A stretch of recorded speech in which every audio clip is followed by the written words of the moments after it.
ஞானானந்தமயம் தேவம் நிர்மலஸ்படிகாகிருதியும் ஆதாரம் சர்வ வித்யானாம் ஹயக்ரீவம் பாஸ்மகே. நமஸ்காரம். நேயர்கள் அனைவருக்கும் அஸ்ட்ரோ கேஎஸ் ஐயங்காரின் பணிவான நமஸ்காரங்கள். ஆஸ்ட்ரோ டிவி நேயர்களுக்கு அஸ்ட்ரோ கேஎஸ் ஐயங்காரின் பணிவான நமஸ்காரங்கள். மாத பலன், தை மாதம் சோபகிருத வருஷத்தின் பலன்களை இப்போ பார்க்கலாம். 15/1/2024 12/2/2024 வரை உண்டான நாட்களுக்கு தை மாதம் வருது சோபகிருத்த வருஷத்தில். முதல்ல இந்த தை மாதத்தின் கோல்சாரம் என்ன அப்படின்றத பார்ப்போம். அதற்கு பிறகு இந்த தை மாதத்தில் வரக்கூடிய விசேஷ நாட்கள் என்னென்ன அப்படின்றத பார்க்கலாம். அதற்கு பிறகு ஒரு ராசிக்கான பலன்கள் என்ன, பரிகாரங்கள் என்ன, அதை தவிர சந்திராஷ்டம நாட்கள் என்ன அப்படின்றத பார்ப்போம். முதல்ல இந்த மாதம், தை மாதம் அப்படின்றது உத்தராயண புண்ணிய காலம், உத்தராயணத்தின் முதல் மாதம் அப்படின்னு சொல்லக்கூடியது. ஏன்னா மார்கழி மாதம் தட்சிணாயனத்தின் கடைசி மாதம். இது உத்தராயணம்னா சூரியன் வடக்கு பக்கம் போக ஆரம்பிக்கிறார். அதனால் உத்தராயணம் ஆரம்பிக்கிறது. தேவர்களுக்கு பொழுது, அதாவது பகல் பொழுதாக கருதப்படுகிறது. அதனால் தை மாதம் அப்படின்னு பார்க்கும்பொழுது காலபுருஷ தத்துவத்தின் முதல் ராசியான மேஷத்தில் குரு பகவானும், கேது பகவான் கன்னியிலையும், சுக்கிர பகவான் விருச்சிகத்திலையும், தனுசுல செவ்வாயும் புதனும், சூரியன் மகரத்தில், அதாவது மாதங்கள் பிறக்கும் பொழுது சௌரமானம்னு சொல்லக்கூடியது. சூரியன் ஒரு ராசியிலிருந்து அடுத்த ராசிக்கு போகிறத வச்சு தான் சொல்கிறோம். அதனால் மகர மாதம் அப்படின்றதுனால தை மாதம். இந்த மாதம் மகரத்திற்கு தனுசுலேருந்து வரார். 15ஆம் தேதி அன்றைக்கி வந்துடுறார். கும்பத்தில் சனி பகவானும், மீனத்தில் ராகு பகவானும் இருக்கா. இது இந்த மாதத்தினுடைய ஆரம்பத்தின் கோல்சாரம். இந்த மாதத்தில் பார்த்தாலேனால் செவ்வாய் பகவான், அதாவது மாச கிரகங்கள்னு சொல்லக்கூடிய சுக்கிரன், புதன், செவ்வாய், இந்த 3 கிரகங்களும் மாறுறான். சுக்கிர பகவான் 19/1/2024 அன்னைக்கு விருச்சிகத்திலிருந்து தனுசுக்கு போகிறார். புத பகவான் 27/1/2024 அன்னைக்கு தனுசுலிருந்து மகரத்திற்கும், 4/2/2024 அன்னைக்கு செவ்வாய் பகவான் தனுசுலிருந்து மகரத்திற்கும் போகிறார். இது இந்த பெயர்ச்சிகள் நடக்கிறது. இதை தவிர பார்த்தாலேனால் இந்த பெயர்ச்சிகளை வச்சும் இந்த மாதம் என்னென்ன பலன் வருது, வருஷ கிரகங்களை வச்சும் இந்த மாத கிரகங்களையும் வச்சும் என்ன பலன்கள் வருது அப்படின்றத பார்க்கலாம். இந்த மாதத்தில் வரக்கூடிய சுப நாட்கள் அப்படின்னா 15ஆம் தேதி அன்றைக்கே தைப்பொங்கல். தைப்பொங்கல் பொங்கப்பானை வைக்கக்கூடிய நேரம்னு பார்த்தோன்னா காத்தால 6:30லேருந்து 7:30, அதாவது 6:30லேருந்து 7:30 சந்திரஹோரம் வரும். திங்கக்கிழமை வர்றதுனால சந்திரஹோரம் வரும். அது சுபமாக இருக்கும். ஏன்னா பஞ்சமி திதியும் வந்துடுறது. காத்தால ஒரு 7-8 நாழிகைக்கு தான் சதுர்த்தி திதியாக இருக்குது. சதுர்த்தியாக இருந்தாலும் நல்லதே, கவலைப்பட தேவையில்லை. இந்த இதில் சதய நட்சத்திரம் வருது. அதை தவிர மத்தியானமாக இது பண்ணணும் அப்படின்னா 11:30லேருந்து 12:30 சுக்கிரனுடைய ஹோரை இருக்குது. கார்த்தால 9:00லேருந்து 9:30 குருவினுடைய ஹோரை இருக்குது. இந்த 3 ஹோரைகளையும் பயன்படுத்தி பண்ணுறது ரொம்பவும், பொங்கப்பானை வைக்கிறது ரொம்பவும் விசேஷம். சரி, 16ஆம் தேதி பார்த்தாலேனால் மாட்டுப்பொங்கல், காணும் பொங்கல் சொல்லுவாள். அதை தவிர 17ஆம் தேதி உழவர் தினம். அதற்கு பிறகு பார்த்தாலேனால் 25ஆம் தேதி அன்னைக்கு தைப்பூச திருநாள், அதாவது முருகனுக்கு ரொம்பவும் விசேஷம். 25ஆம் தேதி. 26ஆம் தேதி பார்த்தாலேனால் வாஸ்து நாள். வாஸ்து நாள் அப்படின்றது வாஸ்து புருஷன் கண் விழிக்கும் நாள் அப்படின்னு சொல்லக்கூடியது. இந்த நாளில் பார்த்தாலேனால் எந்த கிரக பிரவேசமோ, புதுசாக வீடு மனை கோல் போடுறதோ, அதை தவிர வீட்டுக்கு அட்வான்ஸ் கொடுக்கறது, இந்த மாதிரியான விஷயங்கள் பண்ணால் அது எந்த நேரத்தில் பண்ணலான்னா கார்த்தால் 9:52லிருந்து ஒரு 1.5 மணி நேரம் அப்படின்னு சொல்லக்கூடியது 11:30-32 நிமிஷம், அதாவது 10 மணிலேருந்து 11:30 மணி வரலும் வச்சுக்கோங்களேன். இதில் ஒரு இதுவும் 18 நிமிஷமாக 5ஆக பிரிக்கிறோம்.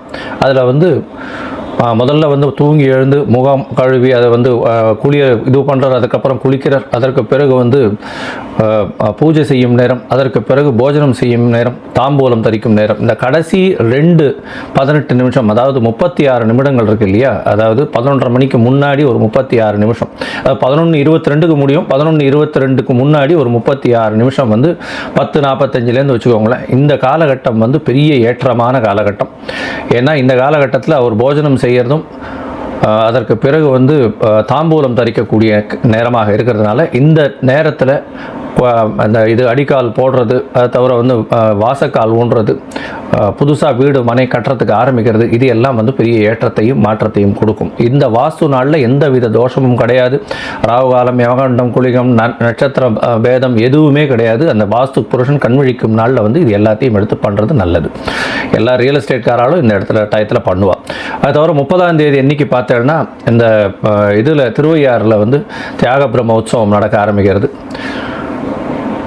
31ஆம் தேதி வந்து தை ஹஸ்தம், கூரத்தாழ்வான் திருநட்சத்திரம் அன்னைக்கு தை ஹஸ்தம், பெரிய ஏற்றம். அன்னியிலேருந்து தான் வந்து எல்லா ராத்திரியும் வந்து நான் பிரபந்தங்கள் சொல்ல ஆரம்பிப்பா திருப்பியும். அதாவது கார்த்திகையிலேருந்து தை ஹஸ்தம் வரலும் வந்து சொல்கிறது கிடையாது, கோவிலில் மட்டும்தான் சொல்கிறது. இந்த தை ஹஸ்தத்துலேருந்து வந்து ஆரம்பிச்சிருவா, ஆற்றுல வந்து பிரபந்தங்கள் சேவிக்கிறதுக்கு ஆரம்பிப்பா. 9/2/2024 அன்னைக்கு தை அமாவாசை. இது வந்து ஒரு பெரிய ஏற்றமான விஷயம். ஏன்னா தை அமாவாசை பித்ருக்களுக்கு கொடுக்க வேண்டிய கர்மாக்களை செய்ய வேண்டியது, பெற்றோர்கள் இல்லாதவர்கள் செய்ய வேண்டிய கர்மா. பொதுவாகவே பார்த்தாலேனா 3 அமாவாசைகள் ரொம்பவும் முக்கியமானது. எல்லா அமாவாசையும் ரொம்பவும் முக்கியம், அதில் 3 அமாவாசைகள் ரொம்பவும் முக்கியம். அதாவது ஆடி அமாவாசை, புரட்டாசி அமாவாசை, தை அமாவாசை, இந்த 3 ரொம்பவும் முக்கியம்.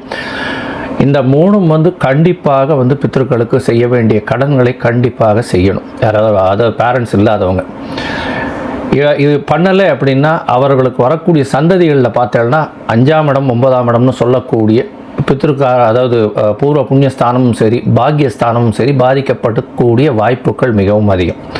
அதன் மூலியமாக வீட்டில் வந்து சில பிரச்சனைகள் தேவையில்லாமல் வந்து திருமணம் ஆகாமல் இருக்கிறது, இந்த மாதிரியான பிரச்சனைகள்லாம் கொஞ்சம் திருமணம் ஆகாமல் இருக்கிறது, எர்லியாக வந்து டெத்து வர்றது, தேவையற்ற நிகழ்ச்சிகள்லாம் வந்து அசுபங்கள் கொஞ்சம் அதிகமாக நடக்கக்கூடிய வாய்ப்புகள் நிச்சயம் உண்டு. அதனால் அதை தவிர்க்கிறதுக்கு இதை பண்ணுறது ரொம்பவும் நல்லது. சரி, இந்த மாதத்தில் பார்த்தலையானால் தை மாதத்தில் எல்லாம் ஒரு ராசியாக எப்படி இருக்குது அப்படின்றத பார்க்கலாம். அதற்கு முன்னாடி என்னுடைய மொபைல் நம்பர் கீழே ஸ்க்ராலிங்கில் போயின்னு இருக்கு. உங்களுக்கு அஸ்ட்ராலாஜிக்கல் கன்சல்ட் தேவைப்பட்டதுன்னா எனக்கு ஃபோன் பண்ணுங்க. நான் உங்களுக்கு உங்களுடைய date, time, place of birth அது எல்லாத்தையும் பார்த்துட்டு ஒரு சந்தி இருக்கா, அதாவது ஒரு ராசிக்கும் அடுத்த ராசிக்கும் நடுவில் இருக்கா, இல்லை ஒரு நட்சத்திரத்திலே எந்த பாதத்தில் இருக்குது, பாத சந்தியா, நட்சத்திர சந்தியா, இல்லைன்னா லக்ன சந்தியா, இது எல்லாத்தையும் பார்த்துட்டு இன்றைய கோல்சார பிரகாரம் எப்படி இருக்குன்றதை பார்த்துட்டு அதற்கு பிறகு உங்களுடைய தசா புக்தி எந்த அளவுக்கு பெட்டராக இருக்குது, அதற்குண்டான எளிய பரிகாரங்கள் என்னென்ன செய்யலாம் அப்படின்றத வந்து சொல்கிறேன். நான் இதற்குண்டான கட்டணம் என்னன்றதையும் நான் சொல்லிவிடுறேன். சரியா? இப்போது ஒரு ராசியாக இந்த தை மாதம், அதாவது 15/1/2024 முதல் 12/2/2024 வரை இருக்கக்கூடிய நாட்களுக்கு என்னென்ன பலன்கள் அப்படின்னு மேஷம் முதல் மீனம் வரை பார்க்கலாம். கும்பம், அவிட்டம், சதயம், பூரட்டாதி, இந்த 3 நட்சத்திரம் 9 பாதங்களை கொண்ட ராசி. ராசியின் அதிபதி சனி பகவான் ராசியிலேயே இருக்கார். மூலத்திரிகோண வீடு, ஆட்சி வீடு, ஆண் சனியாக இருக்கிறார் சனி பகவான். அதாவது ஆண் வீட்டில் இருக்கிறது ஆண் சனியாக இருக்கிறதான்னு சொல்லப்படுகிறது. உங்களுக்கு 7.5 சனி ஆரம்பிச்சிருக்கு. ஒரு கிட்டத்தட்ட 2.5 வருஷம் முடிஞ்சு இப்போ ஜென்ம சனியில் வந்திருக்கு. அதாவது விரய சனி முடிஞ்சு ஜென்ம சனியில் வந்திருக்கு.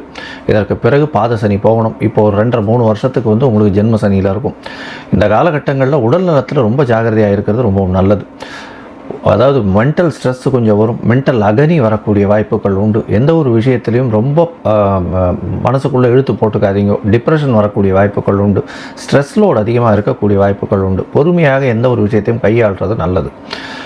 இந்த மாதம் பார்த்தேன்னா தை மாதம் 15/1/2024 12/2/2024 வரலும் உண்டான காலகட்டத்தில் உங்களுடைய ராசிக்கு பார்த்தோன்னா சூரிய பகவான், பொதுவாகவே மாத கிரகங்கள்னு சொல்லக்கூடிய சூரியன், செவ்வாய், புதன் மற்றும் சுக்கிரன், இந்த 4 கிரகங்களினுடைய மூமெண்ட்டை வச்சு தான் வந்து சொல்லுவோம். சூரிய பகவான் உங்களுடைய ராசிக்கு 12ஆம் இடத்துல இருக்கிற சப்தமாதிபதி அப்படின்னு சொல்லக்கூடிய சூரிய பகவான் 12ஆம் இடத்துல இருக்கிறதுனால பார்ட்னர்ஷிப் பிஸ்னஸில் சிறு பிரச்சனைகள் இருக்கக்கூடும். எதிர்பாலினத்தவர் மூலியமாக நல்ல ஒரு ஏற்றம் இருக்கும். இருந்தாலும் அவர்கள் மூலியமாக சிறு பிரச்சனைகள் வரும். 12ஆம் இடத்துல சூரிய பகவான் இருக்கிறதுனால அயன சயன போக ஸ்தானத்தில் சூரிய பகவான் ஏற்றது அல்ல. கணவன் மனைவியிடையே சிறு பிரிவுகள் ஏற்படக்கூடிய வாய்ப்புகள் நிச்சயமாக உண்டு. இந்த மாதத்தில் உங்களுடைய ராசிக்கு குரு பகவான் 7ஆம் இடத்தை பார்க்கறதுனால கண்டிப்பாக திருமணத்திற்கு வாய்ப்புகள் நிச்சயமாக உண்டு. அதுவும் 11ஆம் இடத்துலையே வந்து சுக்கிர பகவான் வர்றதுனாலையும் காதல் திருமணங்கள் கைகூடக்கூடிய காலகட்டம். 11ஆம் இடத்துல வந்து சுக்கிர பகவானும் 5ஆம் அதிபதி இருக்கிறது பெரிய ஏற்றத்தை கொடுக்கும். அதனால் வந்து குரு பகவானும் வந்து அந்த 11ஆம் இடத்தை பார்க்கறதுனால 2வது திருமணத்திற்கும் வாய்ப்புகள் இந்த மாதம் நிச்சயமாக உண்டு. திருமணத்திற்கு பார்த்து கொண்டிருக்கக்கூடிய அதாவது இளைஞர்களுக்கு கண்டிப்பாக திருமண யோகம் நிச்சயமாக வரும். இந்த மாதத்தில் பார்த்தோம்னா உடல் நலத்தில் சற்று கவனம் தேவைன்னு சொன்னேன். படிக்கக்கூடிய மாணவர்களுக்கெல்லாம் நல்ல ஒரு ஏற்றம் கிடைக்கும். வெளிநாடு போகக்கூடிய பாக்கியம் உண்டு. அதாவது வெளிநாட்டுக்கு போய் படிக்கணும்னு இருக்கக்கூடியவா, அதாவது இந்த போஸ்ட் கிராஜுவேஷன் படிக்கக்கூடிய மாணவிகளுக்கு நல்ல ஒரு ஏற்றம் கிடைக்கக்கூடிய காலம் நிச்சயமாக வெளிநாட்டுக்கு போய் படிக்கக்கூடிய காலகட்டமாக இருக்கும். அது நீங்கள் நினைத்த காரியங்கள் நினைத்த இடத்தில் வெற்றி பெறக்கூடிய வாய்ப்புகள் நிச்சயமாக உண்டு. இந்த மாதத்தில் பார்த்தாலேனால் 2ஆம் இடத்தில் இருக்கக்கூடிய ராகு பகவான் உங்களுடைய பேச்சில் சிறு சிறு பிரச்சனைகளை கொடுத்தாலும் உங்களுக்கு பணத்தில் அபரிமிதமான பண வரவுக்கு வழி கொடுப்பார். கவலைப்பட தேவையில்லை. 8ஆம் இடத்தில் இருக்கக்கூடிய கேது பகவான் மூலியமாக சிறு சிறு உடலில் பிரச்சனை வரக்கூடிய வாய்ப்பு உண்டு. உடல் பார்த்துக்கிறது ரொம்ப முக்கியம். ஏன்னா சனி பகவானும் இருக்கார், கேது பகவானும் அஷ்டமத்தில் இருக்கிறது. அந்த அளவு உடல் நலத்தில் ஏற்றத்தை கொடுக்காது. ஸ்ட்ரெஸ் அதிகமாக போகக்கூடிய ஜாகிரதையாக இருக்கணும். புதிய வேலை கிடைக்கக்கூடிய வாய்ப்புகள் உண்டு. டிரான்ஸ்ஃபர் கிடைக்கக்கூடிய வாய்ப்புகள் உண்டு. உங்களுக்கு வேலையில் ப்ரமோஷன் கிடைக்கக்கூடியதாகவும் டிரான்ஸ்ஃபர் கிடைக்கக்கூடிய வாய்ப்புகளும் நிச்சயமாக இருக்கும். உங்களுடைய ராசிக்கு 5ஆம் இடம்னு சொல்லக்கூடிய பூர்வ புண்ணிய புத்திர ஸ்தானத்தை குரு பகவான், அதாவது ஸ்தான அதிபதியை குரு பகவான் பார்க்கறது பெரிய விசேஷம். இதன் மூலியமாக திருமணமாக ரொம்ப நாள் வெயிட் பண்ணிட்டு இருக்கவா அதாவது குழந்தை பிராப்திக்கு கண்டிப்பாக குழந்தை பிராப்தி ஏற்படக்கூடிய வாய்ப்புகள் நிச்சயமாக உண்டு. இந்த மாதம் பார்த்தாலேயானால் செவ்வாய் பகவானும் குரு பகவானும் பரிவர்த்தனை யோகத்தில் இருக்கிறார். அதாவது 3-11 பரிவர்த்தனை, நல்ல ஒரு ஏற்றம். இளைய சகோதரம் மூலியமாக நல்ல ஒரு ஏற்றம் கிடைக்கக்கூடிய காலகட்டம். இந்த கும்பராசிக்காரர்கள் எண்ணெய் விற்று இரும்பு சம்பந்தமான சைக்கிள் ட்ரேடிங் பண்ணுறவங்க, அது தவிர மோட்டார் சைக்கிள் ட்ரேடிங் பண்ணுறவங்க, கார் ட்ரேடிங் பண்ணுறவங்க, இவங்களுக்கெல்லாம் பெரிய ஏற்றம் கிடைக்கும். அது தவிர நேச்சுரல் இது இருக்குது இல்லையா, எனர்ஜிஸ் இருக்குது இல்லையா, அன்கன்வென்ஷனல் எனர்ஜி, அதில் வேலை செய்கிறவங்களுக்கு பெரிய ஏற்றம் கிடைக்கக்கூடிய காலகட்டம். கம்யூனிகேஷன் நல்ல ஒரு ஏற்றம் இருக்கக்கூடிய காலகட்டமாக இருக்கும். அதாவது இந்த 5G 6G இந்த மாதிரியான கம்யூனிகேஷன் இதில் ஒர்க் பண்ணுறவங்களுக்கு நல்ல ஒரு ஏற்றம் இருக்கும். அது தவிர இந்த நான் கன்வென்ஷனல் எனர்ஜின்னு சொல்லக்கூடிய எலக்ட்ரிசிட்டி மூலியமாக கார் ஓடுறது, இதெல்லாம் நல்ல ஒரு ஏற்றத்தை கொடுக்கக்கூடிய, இந்த வியாபாரத்தில் இருக்கிறவர்களுக்கு பெரிய ஏற்றம் கிடைக்கக்கூடிய காலகட்டமாக இந்த மாதம் அமைய போகிறது. இந்த மாதத்தில் பார்த்தோம்னா தாயின் உடல்நிலையிலையும் சரி தந்தையின் உடல்நிலையிலும் சரி நல்ல ஒரு ஏற்றம் இருக்கக்கூடிய காலகட்டமாக இருக்கும். தாயின் மூலியமாக அபரிமிதமான சொத்துக்கள் வரக்கூடிய காலகட்டம். பித்ராஜித சொத்துன்னு சொல்லக்கூடிய தந்தையின் வழி பாட்டனார் அவர்களுடைய சொத்துக்கள் உங்களுக்கு இந்த கும்பராசிக்காரர்களுக்கு வரக்கூடிய பாக்கியம் நிச்சயமாக உண்டு. இந்த மாதத்தில் எல்லா விதமான முயற்சிகளிலும் வெற்றி பெறக்கூடிய பாக்கியம் உண்டு. இருந்தாலும் சில நாட்கள் நீங்கள் இந்த முயற்சியை தள்ளி போடுவது ரொம்பவும் நல்லது. அது சந்திராஷ்டம நாட்கள்னு சொல்கிறோம். உங்களுடைய சந்திராஷ்டம நாட்கள் என்னென்ன அப்படின்னா 20/1/2024, 21/1/2024 மற்றும் அதாவது கும்பராசிக்காரர்களுக்கு சந்திராஷ்டம நாட்கள் 30/1/2024, 31/1/2024, அதை தவிர 1/2/2024 இந்த 3 நாட்கள், அதாவது 30, 31 மற்றும் 1ஆம் தேதி பிப்ரவரி, இந்த 3 நாட்கள் சந்திராஷ்டம நாட்கள். முடிந்தவரையிலும் இந்த நாட்களில் புது முயற்சிகள் வேண்டாம், வெளியூர் வெளிமாநில பிரயாணங்கள் வேண்டாம்னு சொல்கிறோம். ஒருவேளை நீங்கள் எடுத்து பண்ண வேண்டிய காலகட்டாயமாக இருந்ததேயானால் சந்திர பகவானுக்கு உண்டான எளிய பரிகாரம்ன்றதை பண்ணிட்டு போகிறது அது நல்ல ஒரு விஷயமாக கருதப்படுகிறது. அருகில் இருக்கக்கூடிய சிவன் கோவிலில் உங்களால் முடிஞ்ச வெள்ளை அரளிப்பூ ஒரு 2 முழமோ 4 முழமோ வாங்கி கொடுத்துட்டு போகிறதன் மூலியமாக சந்திர பகவானுக்கு உண்டான எளிய பரிகாரமாக கொள்ளப்பட்டு அது சந்திராஷ்டமத்தின் தாக்கத்தையும் குறைக்க உதவுகிறது.